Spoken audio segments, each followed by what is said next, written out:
Okay, so next part of video. अब Mendel ने जो भी काम किया, so we have three things in the syllabus. One, कि वो इतना काम करके हमें बेसिक प्रिंसिपल्स क्यों दे पाया, that is what were reasons for his success.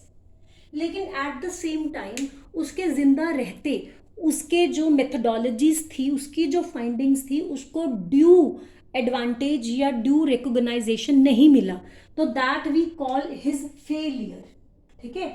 तीसरा, उसने अपने एक्सपेरिमेंट्स के लिए जो प्लांट चूज किया that was garden pea plant, तो उसने वही प्लांट क्यों चूज किया या उस प्लांट का उसको क्या फायदा हुआ। सबसे पहले, so what were the reasons of Mendel success, यानी वो जेनेटिक्स के बेसिक प्रिंसिपल्स कैसे दे पाया जबकि इतने साइंटिस्ट फेल हो रहे थे। One, he was using pure line. Pure line का मतलब है होमोजाइगस कंडीशन, जैसे capital T capital T. It अगर ये सेल्फिंग करेगा या क्रॉसिंग करेगा, it will be responsible for production of only tall plants, तो it breed true.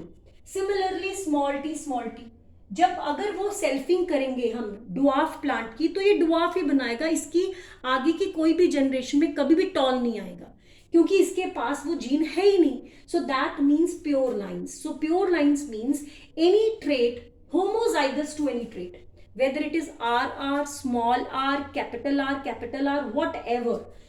Then he chose large sampling size. Nearly 10,000 plants को एक टाइम पे स्टडी कर रहा था वो अपनी सभी फाइंडिंग्स के क्या रख रहा था, रिकॉर्ड्स रख रहा था, उनके प्रॉपर कंपैरिजन और स्टैटिस्टिकल मेथड यूज कर रहा था। इतना हम अभी तक कर चुके हैं कि yes, he was comparing those his finding like X and Y, T, Z, I, A and all this way. Then वो एक टाइम पे वन और टू ट्रेड्स को ही स्टडी कर रहा था, वो अपने आप को कंफ्यूज नहीं कर रहा था। Clear. Next, failures. Why he was failure while he was living in getting his work recognized। अपना काम रिकॉग्नाइज होने के लिए, मतलब उसका काम रिकॉग्नाइज क्यों नहीं हुआ। पहला, कि जिस पेपर में मैगजीन में उसने अपना पेपर पब्लिश किया था, उसकी लिमिटेड सर्कुलेशन थी, उसको बहुत कम लोग पढ़ रहे थे, तो कैसे लोग उसको जानेंगे जब पढ़ने वाले ही कम है। There was lack of aggressiveness in his personality. मतलब एक होता नहीं, जैसे क्लास में बच्चा पीछे बैठा है, जब तक वो आगे आके बोलेगा नहीं तो टीचर को उसकी प्रॉब्लम के बारे में पता कैसे लगेगा। So that aggressiveness was lacking in his personality. अपने पॉइंट को प्रूव करने के लिए वो एग्रेसिवनेस नहीं थी। स्टैटिस्टिकल मेथड बायोलॉजिकल वर्ल्ड के लिए नए थे, नोबडी वाज अंडरस्टैंडिंग देम। उसकी जो फाइंडिंग्स थी, जो उसने निकाला था, वो अहेड ऑफ हिज टाइम था। इसमें हमने एक दो पॉइंट्स और डिस्कस किए हैं, वेरी इंपॉर्टेंट पॉइंट, कि at that time Darwin's theory was being discussed more. Then जिन फैक्टर्स की वो बात कर रहा था, there was no physical proof of that. कैसे कोई बिलीव कर ले कि फैक्टर्स क्या चीज होती है। Next, what were the advantages of using garden pea plant. Advantages क्या थे कि उसमें प्योर लाइंस अवेलेबल थी, सेल्फ और क्रॉस दोनों तरीकों से प्लांट रिप्रोड्यूस कर रहा था, number of seed produce were more, and there was no after care required for it. Next, जो भी मेंडल ने काम किया, उसके मरने के बाद देयर वर थ्री साइंटिस्ट जिन्होंने उसका काम रीडिस्कवर किया। There were Carl Correns, Hugo de Vries and Tschermak. Hugo de Vries ने बेसिकली उसके काम को फ्लोरा मैगजीन में छपवाया, और उसके पूरे काम को लॉज के फॉर्म में फॉर्मुलेट करने का काम कार्ल कॉन्स ने किया। So what he gave two laws. First law was law of independent segregation, and second law was law of independent assortment। Law of segregation जो है वो एक ट्रेट को स्टडी करने वाले क्रॉस के साथ हम एक्सप्लेन कर सकते हैं। वो क्रॉस जिसमें सिर्फ एक ही ट्रेट स्टडी करते हैं, that is called monohybrid cross. किसी भी क्रॉस में वी टेक पेरेंट्स, उन पेरेंट्स की हम प्योर लाइंस यूज करते हैं। प्योर लाइंस मतलब होमोजाइगस। पहला वो क्या बनाएंगे, गैमीट्स। देन दोज गैमीट जो है वो रैंडमली फ्यूज करते हैं, यही लॉ है, ठीक है, कि हर एक गैमीट जो है वो रैंडमली फ्यूज करके जाइगोट बनाता है। Clear. So hence we get all of this type, and these all were responsible for forming the plant tall. इसका मतलब जब दोनों फैक्टर्स हैं फिर भी प्लांट टॉल बना रहा है, जब दोनों तरह के फैक्टर्स ऑर्गेनिज्म में है उसके बावजूद प्लांट टॉल बना रहा है, इसका मतलब टॉल की जीन जो है या फैक्टर जो है वो अपने आप को एक्सप्रेस कर पा रहा है। तो ऐसे फैक्टर्स जो अपने आप को दूसरे की प्रेजेंस में एक्सप्रेस कर सकते हैं, they are called dominant traits. So this was law of dominance. ये एज सच कोई लॉ नहीं है, but it is part of this explanation only.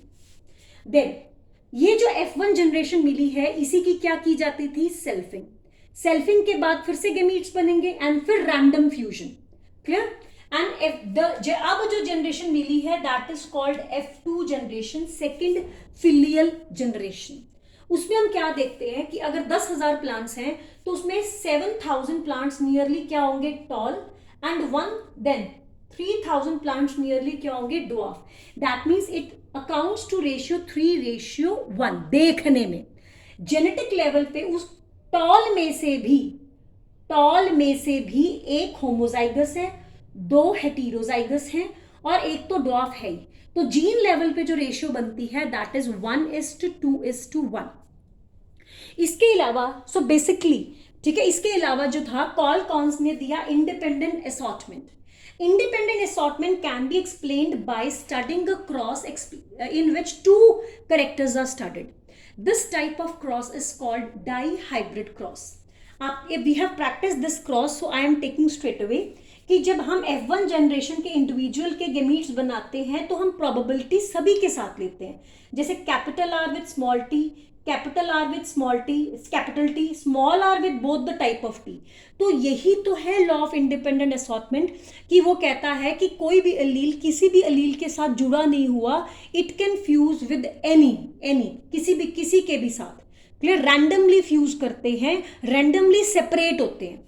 अगर 2 अलग अलग करेक्टर्स की बात करें तो लॉ ऑफ इंडिपेंडेंट असॉर्टमेंट, जैसे यहाँ पे सीड शेप और हाइट की बात हो रही है। लेकिन अगर हम एक ही ट्रेट के दोनों फैक्टर्स की बात कर रहे हैं then that same is law of segregation. तो बेसिकली मेंडल का मतलब ये था कि 1 trait has always how many factors? 2 factors. ये याद रखना क्योंकि इसके बाद that will only come. 1 trait is controlled by how many factors? 2. Like height, it has capital T and small t. Seed shape, it has capital R, small r. ठीक है? Then दोनों factors में से एक फैक्टर क्या कर जाता है? अपने आप को एक्सप्रेस। वो एक्सप्रेस फैक्टर हमें F1 जनरेशन में दिखेगा। Clear? And that means that factor is dominant over the other. Third is कि एक ट्रेट जो है means 1 trait, clear, has 1 type of factor only, like capital T small t, I should say 1 letter only, जिसमें हम polygenic आगे जाके देखेंगे। ठीक है? क्वालिटेटिव इनहेरिटेंस कि 1 trait, ठीक है, इज कंट्रोल्ड बाय, आई रब हियर फैक्टर, ये कंफ्यूज कर रहा है, gene. 1 trait is controlled by only 1 gene. तो basically and they randomly separate and randomly fuse. So that gives first and second law of inheritance.